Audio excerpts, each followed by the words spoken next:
कौम के साथ, शिया फिरके के साथ अब इस तैयारी में आ गए हैं कि 24 से पहले हम पार्टियों तक अपनी आवाज को पहुंचा दें ताकि हमारी आवाज पहुंचे।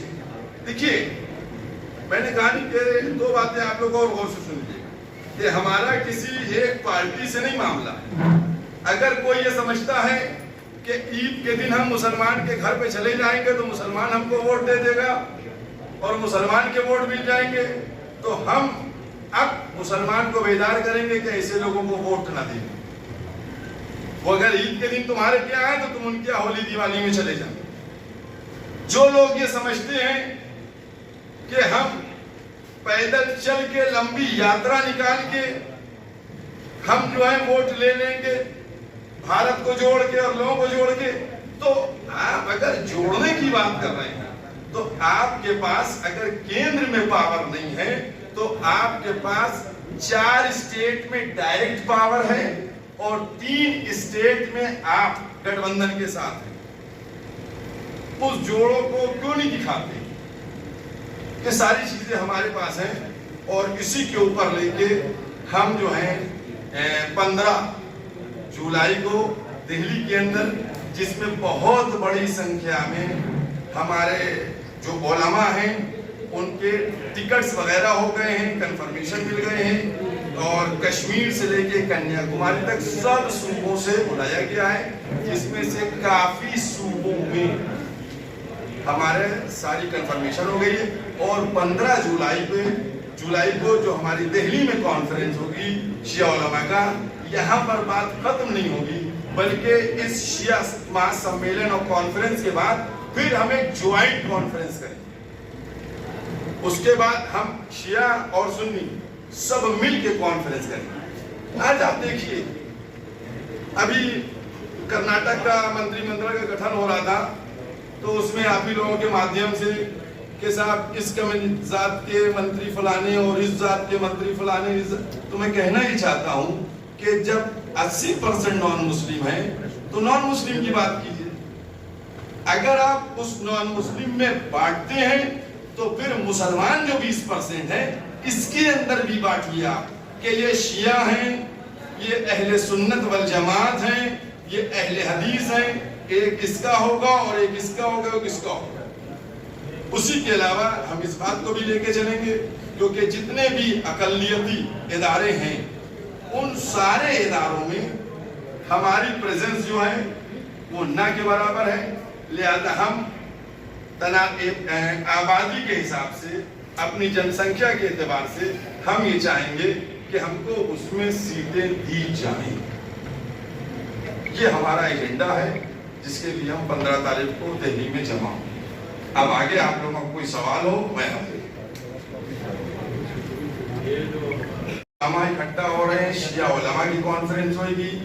पहले हम अपने इंटरनल मामलात को लेकर और जो एक्सटर्नल मामलात है उस पर डिस्कशन करेंगे।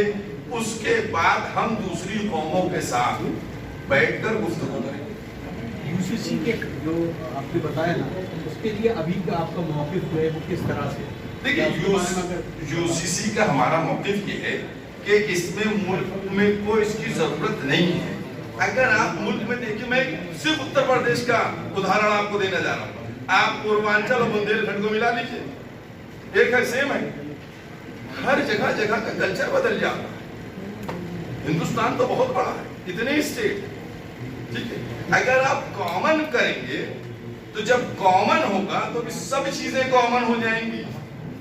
तो भी अगर फौज में दाढ़ी मुंडाना एक कम्युनिटी के लिए होगा तो भी सारी कम्युनिटी दाढ़ी मुंडा के जाएंगी फौज में। कॉमन हो गया फिर उसमें, बल्कि यूं कहा जाए आसानी के साथ कि इसका मतलब ये एक जो आरक्षण है ये भी हटाने की बात होगी ताकि ये सारी चीजें खत्म की जाए और सब चीजें कॉमन हमारा छुड़वा देंगे, ठीक है। तो ये थोड़ी करेंगे कि हमको रोजा रखवाना छुड़वा देंगे, ये तो थोड़ी हो रहा है। मसला ये कि हमारे धर्म ने हमको एक रास्ता बताया, ठीक है, हम उस रास्ते पे चल रहे हैं। आज हमें ये बता दें कि जो हमारे कॉन्स्टिट्यूशन में आर्टिकल 25 to 30 है, इसमें क्या हमको अधिकार दिए गए, हमको ये बता दें। आप विरोध किस हद तक करेंगे? मानिए अगर सरकार लागू होती है, देखिए, हम संविधान के दायरे में रह के हर वो काम करेंगे कि जो हमारे इख्तियार में हो। हमारे पास सत्ता नहीं है, हमारे पास ना लोकसभा में बहुमत है, ना राज्यसभा में बहुमत है। पार्टियां जो हैं वो भी अपना नफा नुकसान देख रही हैं।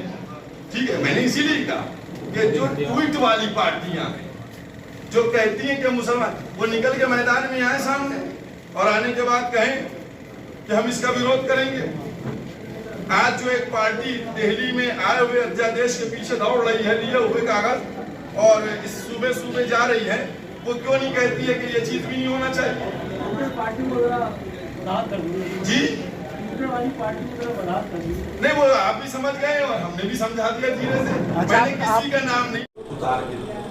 ठीक है, हमसे वादे करके हमारे शाने पे रख के पैर रख के कुर्सी पे बैठ जाइए, हमको भूल जाइए। अब नहीं चले, अब हम इसका अभियान चलाएंगे कि जो मुसलमानों को अपनी भागीदारी, अपनी भगवती समझते हैं, वो भूल जाए। समझ, वो भूल जाए कि मुसलमान उनकी प्रॉपर्टी है। आप हमको देखिए, और हम अब बराबर से बात करने की बात में आए। देखिए, बहुत डराया, बीजेपी आ जाएगी, ये कर देगी, वो कर देगी, दुनिया जान कर देगी। बीजेपी की हुकूमत चल रही, शासन चल रहा है, जिंदगी बसर हो गई। आने जो भी पार्टी आएगी, हम किसके लिए करें? किसने हमारे साथ काम किया है? मुसलमानों के साथ काम किया है, ये मुसलमानों की हक में बात की। आज हमको इस बात के ऊपर गौर करना पड़ेगा। जो लोग ट्वीट से काम कर रहे हैं, अगर वो 2019 का इलेक्शन देखें तो मुसलमान ने उनकी इज्जत बचाई, मुसलमानों ने उनकी इज्जत बचाई। एक सवाल ये, बेदारी जरूरी है, समझ के लोगों को मालूमात जरूरी है। और मैं सिर्फ एक मुसलमान की बात नहीं कर रहा हूं, हर कौम जो है, हर कौम वो इसमें आएगी। क्या CAA-NRC में सिर्फ मुसलमानों का मैटर था? क्या हुआ था आसाम में? सब आपके सामने रिपोर्ट है, कितने मुस्लिम निकले थे और कितने नॉन मुस्लिम निकले थे, सब आपके सामने रिकॉर्ड है। CAA-NRC सिर्फ मुसलमानों का मैटर नहीं था, वो भी सबका था, सारी कम्युनिटी का था। राहुल गांधी की पदयात्रा कह दिया, मैंने कह दिया कि ट्वीट वाले और पदयात्रा वाले जो भी हो, जोड़ने वाले, क्या सब लोग। क्या ट्वीट वाले अखिलेश यादव जी? हाँ, बहुत सी पार्टियां ट्वीट से काम चला रही हैं। आपका जो नहीं, मैंने तो कह दिया, देखिए मैंने कह दिया, मैंने क्लियर बात कही है, सीधी सीधी बात की है कि ईद के दिन मुसलमान के घर जाने से वोट नहीं मिलने वाला है। ट्वीट करके हम भी आपको व्हाट्सएप पे वोट भेज देंगे, हम भी ट्वीट कर देंगे, आपको वोट हो जाएगा। यानी कि आप समाजवादी पार्टी का छोड़ रहे हैं, समाजवादी पार्टी का समर्थन? ना मैं कभी समाजवादी पार्टी के मेंबर था और ना मेंबर हूँ, और ना किसी पार्टी का मेंबर था, ना हूँ, ना रहूंगा। मैं किसी पार्टी में नहीं हूँ। हम अपनी कम्युनिटी की और मुस्लिम समाज की बात लेके आगे आए।